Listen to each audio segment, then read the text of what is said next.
এখন এসে সবাই পিকেকে ব্যাক চাচ্ছে কেন?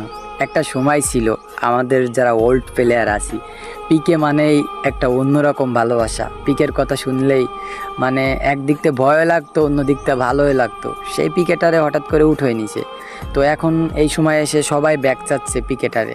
আসলে সম্ভব, গেম তো, এটা ব্যাক পাওয়া সম্ভব। তো আমার দেখা একটা ইউটিউবারই আছে, একে মিরাজ ভাই, সেই একমাত্র এই পিকেটাকে নিয়ে ভিডিও বানাইছে। তো তোমরা যদি পিকেটারে ব্যাক পাইতে চাও, ভাই একটা কথা বলি, এই যারা ইউটিউবার আছে বাংলাদেশে, ইটস কাব্য বলো, তালা বলো, মিস্টার ত্রিপলার বলো, যতক্ষণ পর্যন্ত এদের ইউটিউব চ্যানেলে ওল্ড পিকে ব্যাক নামে থাম্বেল না আসবে, ততক্ষণ পর্যন্ত এদের ভিডিও কেউ দেখবা না। একটা কথা ভাই, তারাই কিন্তু পার্টনার প্রোগ্রামে রয়েছে, তারাই কিন্তু গেমের নিউজ টিউজ সব কিছুই জানে। তো এটা ব্যাক আনা সম্ভব কি সম্ভব না, এরাই একমাত্র জানে। তারা যতক্ষণ না পর্যন্ত এই সম্পর্কে আলোচনা করবে, এই সম্পর্কে আমাদের নিউজ না জানাবে, ততক্ষণ পর্যন্ত এদের ভিডিও কেউ দেখবা না। তোমরা একটা কথা সবাই জানো যে কান টানলে মাথা আসে, তো সেইভাবে ভাই কোনো একটা ইউটিউবারের ভিডিও দেখবা না যতক্ষণ পর্যন্ত পিকে সম্পর্কে সে কিছু না বলবে।